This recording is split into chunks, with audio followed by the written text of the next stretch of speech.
मैं दीनदयाल शर्मा आज आपके मध्य एक नए बिंदु के साथ पुनः उपस्थित हूँ। बच्चों, आज हम कक्षा 9वीं पाठ्य पुस्तक स्वयंसी के अंतर्गत अष्टम पाठ लोहा तुला आज हम इस पाठ का अध्ययन करने वाले हैं। बच्चों, इस पाठ के अंतर्गत हमने पिछले वीडियो में पढ़ा था कि जब जो जिंदन नाम का जो व्यापारी था वह उस बालक को नदी के तट पर एक गुफा में बंद करके और सिला रखकर आ गया और फिर उसने शेर से कहा कि तुम्हारे बालक को तो बाज हरण करके ले गया। तो उसके बाद में उस सेठ ने उस व्यापारी से, उस जीर्णधन नामक व्यक्ति से कहा कि अगर आप मेरे बालक को वापस नहीं लौटाते हो तो मैं आपकी शिकायत राज दरबार में करूंगा। तो बच्चों, ये हमने पिछले वीडियो में पढ़ा। आज हम पढ़ेंगे कि जब दोनों राज दरबार में जाते हैं तो राज दरबार में जाने के उपरांत किस प्रकार न्याय होता है, उस चीज को आज हम पढ़ने वाले हैं। उससे पूर्व आप ध्यान दें, आज का जो हमारा अध्ययन का विषय है गद्यांश का हम हिंदी अनुवाद कराएंगे तथा आपको हम बताएंगे कि परीक्षा के अंतर्गत श्रेष्ठ अंक, अच्छे अंक किस प्रकार अर्जित किए जाते हैं। बच्चों, अध्ययन सभी भैया करते हैं, सभी भैया अच्छा अध्ययन करते हैं, लेकिन सभी भैयाओं के अच्छे अंक नहीं आते हैं। तो उसके पीछे उसका क्या कारण है, क्या रीजन है, उस सब की आज चर्चा हम आपके मध्य करने वाले हैं। तथा इस गद्यांश से जो अबोधनम कार्य जो प्रश्न बने हुए हैं उन प्रश्नों का भी हम अध्ययन करेंगे। तो बच्चों, निरंतर आप वीडियो पर बने हुए रहें और जिन्होंने हमारे चैनल को लाइक नहीं किया है तो वह इस वीडियो को भी लाइक करें और चैनल को सब्सक्राइब करते रहें। ध्यान दीजिए, अब हम सर्वप्रथम अर्थ प्रारंभ करते हैं। अर्थ व उसके शब्दार्थों को समझते हुए चलेंगे। ये पाठ नवीन संशोधित पाठ्यक्रम के अंतर्गत है और ये पाठ बहुत ही महत्वपूर्ण है, इसलिए आपको प्रत्येक गद्यांश को अच्छी प्रकार से समझना है। एवं इस प्रकार विवादमानों में दोनों विवाद करते हुए, तो मानी दोनों, द्वापी मानी दोनों, ठीक है। तो इस प्रकार वह दोनों विवाद करते हुए राज दरबार में गतो मानी गए। तो वह दोनों आपस में विवाद करते हुए, आपस में लड़ते हुए दोनों खालसा पहुंचे, राज दरबार में जा पहुंचे। तत्र वहां पर सेठ जी तार होता है बच्चों उच्च स्वर में, तेज आवाज में। तो वहां सेठ जी तेज आवाज में अवरत बोलते हैं। मां सेठ जी तेज आवाज में बोलते हैं, भो अरे वंचित तो है मेरे साथ, है मानी मैं। अब बच्चों देखिए, ध्यान दीजिए, यहाँ पर वंचित प्लस है, आपके संधि है गुण संधि, ठीक है। या उत्तर संधि हम कह सकते हैं कि विसर्ग का ओ हो जाएगा और इसका ए हो जाएगा, तो यहाँ पर आपकी संधि उत्तर संधि है, ठीक है। तो वंचित है प्लस है, वंचित का अर्थ होता है छल करना, है मन मेरे, मतलब मेरे भो अरे मुझे मेरे प्रति छल किया गया है, अरे मेरे प्रति छल किया गया है। वंचित तो है, छल किया गया है, मिया मैं छलित हो गया हूं, मेरे ऊपर छल किया गया है। अब्राह्मण्यम असत्य है, ब्राह्मण्यम होता है बच्चों जो असत्य होता है ना। तो इस प्रकार असत्य बात तो मेरे प्रति क्या किया गया है, छल किया गया है। अनिल यह चोरें, ये चोर मम शिशु, मेरे शिशु का अपहृत हरण किया है, मतलब इस चोर के द्वारा, तृतीय व्यक्ति चोर में, तो इस चोर के द्वारा मेरे शिशु का हरण किया गया है। अर्थात हम कह सकते हैं कि इस चोर के द्वारा, इस चोर के माध्यम से मेरा जो बालक है उस बालक का अपहरण किया गया है। ठीक है बच्चों, समझ में आ गया आपके कि दोनों आपस में विवाद करते हुए राजकुल में चले जाते हैं और वहां सेठ जी लंबे स्वर में बोलता है कि अरे मैं छलित हो गया हूं, मेरे द्वारा छल, मेरे ऊपर छल किया गया है, ये असत्य है और ये चोर ने मेरे शिशु का अपहरण किया है।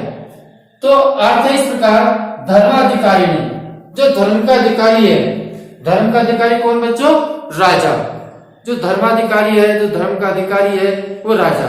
राजा बोलता है, ध्यान सुनिए, तो धर्माधिकारी बोलता है, तम आवेदन वह बोलता है, वो अरे समर्प्यताम माने दे दो, समर्प्यताम माने दे दो, समर्पण कर दो, समर्पण कर दो, दे दो।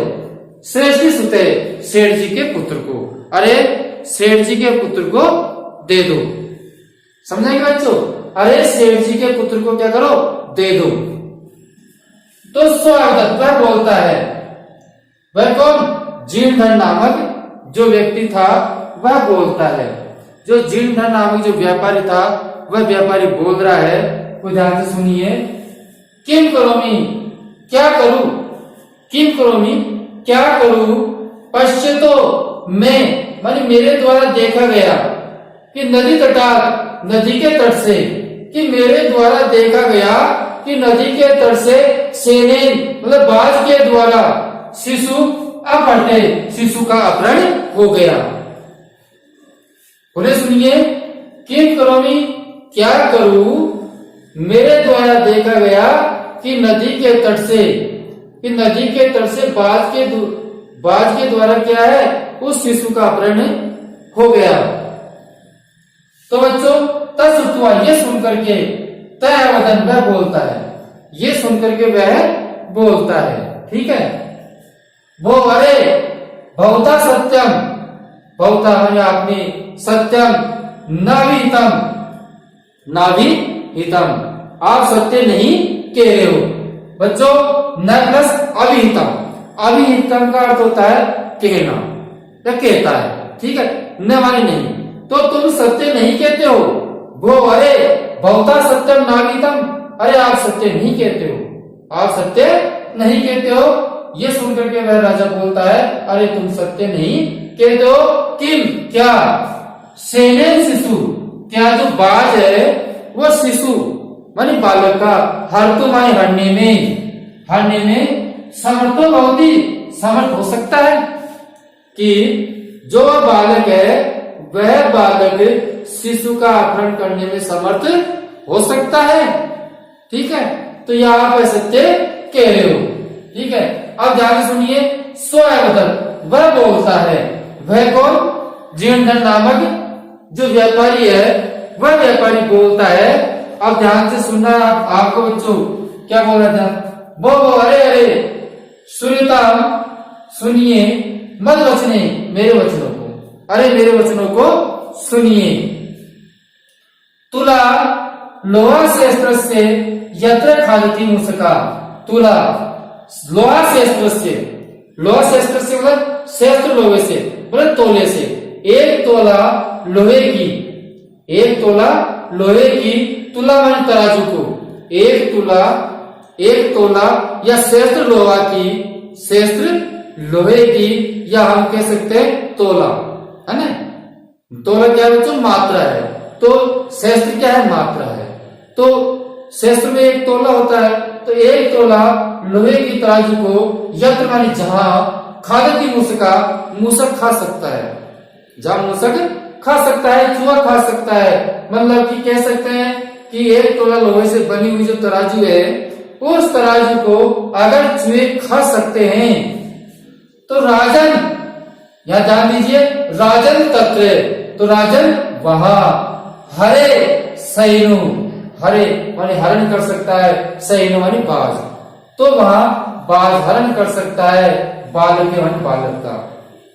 तो वहां हे राजन, वहां जो बाज है वह भी उस बालक का हरण कर सकता है, न अत्र संशय, इसमें कोई संशय नहीं है, इसमें कोई संशय नहीं है। ठीक है बच्चों, अब आगे देखिए क्या कहा उसमें कि जो लोहे से निर्मित जो तराजू है, जो शस्त्र लोहे से निर्मित तराजू है, उसको अगर चूहा खा जाते हैं तो हे राजन, हरे सैनु, सैनु वाली बाज उसका हरण कर सकता है, किसका? बालक का।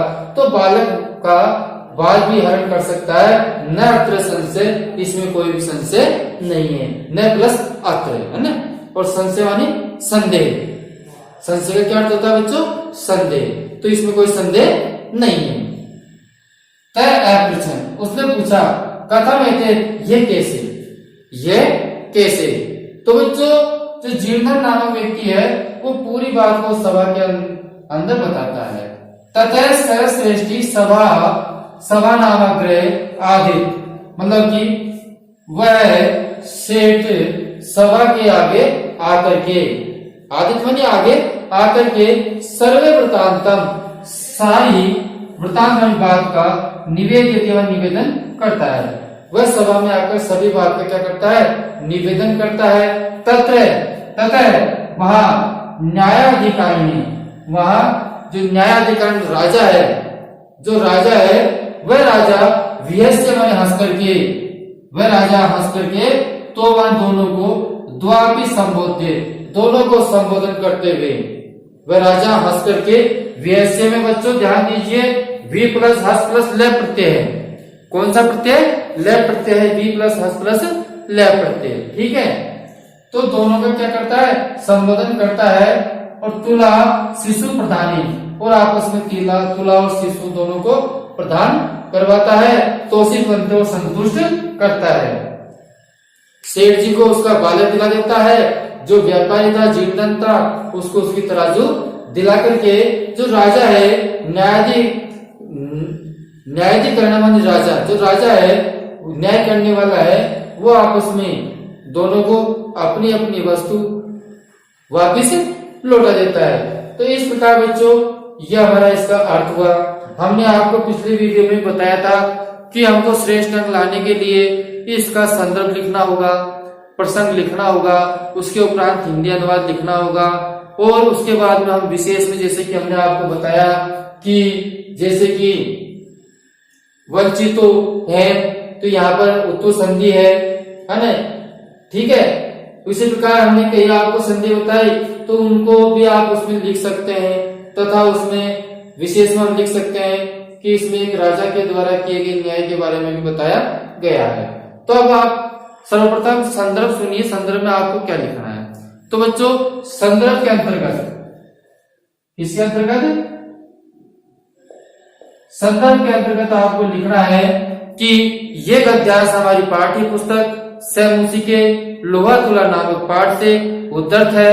ये पाठ पंडित विष्णु शर्मा द्वारा रचित पंचतंत्र कथा ग्रंथ के मित्र वेग भाग से संकलित है।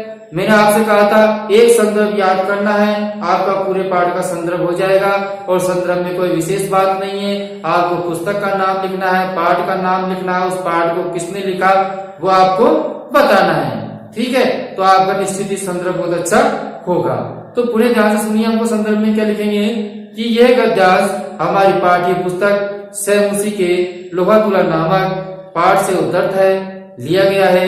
यह पाठ विष्णु शर्मा द्वारा रचित पंचतंत्र कथा ग्रंथ में मित्र वेद भाग से संकलित है। इसके उपरांत हम लिखेंगे प्रसंग। क्या लिखेंगे बच्चों? प्रसंग। प्रसंग में हम लिखेंगे कि इस गद्यांश में जीर्णधन न्यायालय में अपना जो संपूर्ण वृत्तांत है वो सुनाता है। जीर्णधन न्यायाधिकारी को या न्यायालय में अपना जो संपूर्ण वृत्तांत है उस वृत्तांत को सुनाता है, और न्यायाधिकारी लोग भी सूक्ष्म दृष्टि से गंभीरता पूर्वक विचार कर न्याय करते हैं।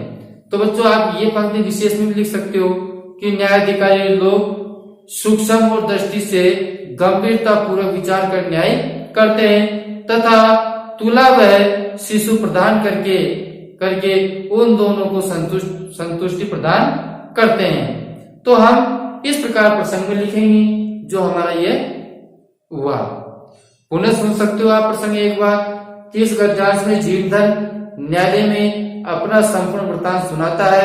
न्यायाधिकारी लोग भी सूक्ष्म दृष्टि से गंभीरता पूर्वक विचार कर न्याय करते हुए तथा तुला व शिशु से उन दोनों को संतुष्ट प्रदान करता है। ठीक है बच्चों, अब इसके उपरांत हमको लिखना है अनुवाद। ठीक है, जो कि हमने आपको पूरे का अनुवाद बताया था। अब अनुवाद के बाद में आपको लिखना होता है अगला बिंदु विशेष। विशेष में मैंने आपको बताया था कि जैसे आप लिख सकते हो कि न्यायाधिकारी लोग विश्वस्त जो सूक्ष्म दृष्टि है उसे गंभीरता पूर्वक विचार करके न्याय करते हैं ये, और कुछ संधि है उन संधियों का जैसे प्रत्यय बताया था मैंने बी प्लस हॉस्पिटल लैब, तो ये विशेष में अपन लिख सकते हैं। ठीक है, तो अपने श्रेष्ठांक आ सकते हैं। हमने आपको इसको विस्तार से पिछले वीडियो में भी हम आपको बता चुके हैं। अब चलते हैं हम अवबोधन प्रश्न की ओर, जो कि नवीन संशोधित पाठ्यक्रम में निश्चित रूप से आपके आएंगे। तो ध्यान दीजिए, इसी गद्यांश से कुछ प्रश्न बने हुए हैं, उन प्रश्नों का हमको उत्तर देना है। श्रेष्ठी जीर्णनु विवादो माने कुत्र गतो, मतलब श्रेष्ठ जी और जीर्णधन दोनों विवाद करते हुए कुत्र गतो मानी खा गए। तो बच्चों दोनों खा गए थे राजकुले, खा गए थे राजकुले मतलब राजकुल में। ठीक है, राजकुले है या हम कह सकते हैं न्यायालय। ठीक है, या हम न्यायालय भी लिख सकते हैं। ठीक है, राजकुले न्यायालय। तो अब आगे देखिए, श्रेष्ठी राजकुले कथम है बदल, श्रेष्ठ जी राजकुल में क्या कैसे बोला। तो बच्चों हम कह सकते हैं तार स्वरेण, किस स्वर से, तार स्वरेण। तार स्वरेण का अर्थ होता है ऊंचे स्वर से। समझ आ गया बच्चों, समझ में आ गया। इसी प्रकार अगला प्रश्न है आपके पूर्ण वाक्य में उत्तर देना है। जैसे श्रेष्ठी राजकुले की मैं बदल, सेठ जी राजकुल में क्या बोलते हैं। सेठ जी राजकुल में जाने के बाद में राजकुल में कैसे बोलते हैं वो आपको बताना है। तो सुनिए, तो तार स्वरेण अवदत से अपन यहां से लिखेंगे बच्चों, ध्यान दीजिए। श्रेष्ठी राजकुले अवदत, श्रेष्ठी राजकुले अवदत वो वंचितो एवं अब्राह्मणी एने चोरेण मम शिशु अपरते। ठीक है, तो यहां तक आपके इस के का आंसर होगा कि अवदत वो वंचितो एवं अब्राह्मण्यम एने चोरेण मम शिशु अपरते। ठीक है बच्चों, तो ये आपको पहले का उत्तर है। दूसरा देखिए, जीर्णधने श्रेष्ठी पुत्र से विषय किम एकतर, जीर्णधन श्रेष्ठ जी के पुत्र के विषय में क्या कहता है। तो बच्चों जीर्णधने ध्यान दीजिए, जीर्णधन क्या कहता है, किम स्वयं मतलब जीर्णधन कहता है। तो हम लिखेंगे जीर्णधन श्रेष्ठी पुत्र से विषय कथयति, क्या कहता है, पश्चातो में नदी तटार सेनम शिशु हते। क्या कहता है बच्चों, आपको इसका उत्तर कहां से लिखना है, यहां से लिखना है। ठीक है, हते तक यह आपका दूसरा पूर्ण वाक्य का ख का उत्तर है। इसके आगे आपको जोड़ना है कि जीर्णधन श्रेष्ठी पुत्र से विषय कथयति अकथयत, यहां तक लिखना है। फिर लिखना है आपको पश्चातो में नदी तटार सेनेन शिशु अपरते। समझ में आ गया बच्चों। अब आगे का देखिए, यथा निर्देश अनुसार कुछ प्रश्न है, उन प्रश्नों के हमको उत्तर देने हैं। जैसे कि धर्माधिकारी तम अवदत, यह जो तम शब्द है ये सर्वनाम पद है, इसके स्थान पर क्या प्रयोग होगा, तम के स्थान पर किस संज्ञा का प्रयोग होगा। तो बच्चों कौन किसका प्रयोग होगा, तम के स्थान पर जीर्णधन का, मतलब उस, ठीक है, किसका, जीर्णधन का, जीर्णधनम।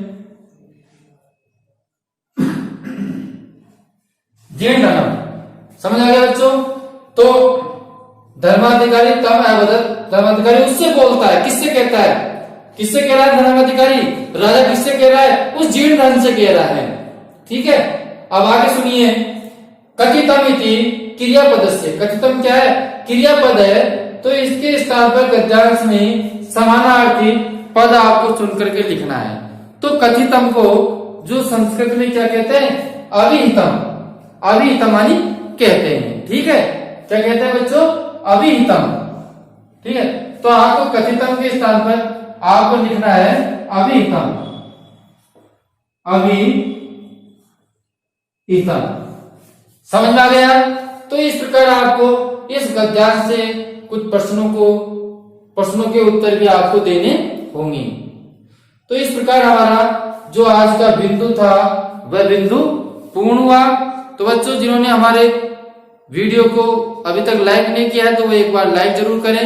जिन्होंने चैनल को सब्सक्राइब नहीं किया है तो वह चैनल को सब्सक्राइब कर ले, जिससे कि नवीन संशोधित पाठ्यक्रम के अनुसार हमारा जो अध्ययन कार्य चल रहा है वो निरंतर आपके पास पहुंच सके और आप अध्ययन कर सके और श्रेष्ठ अंकों को ला सके।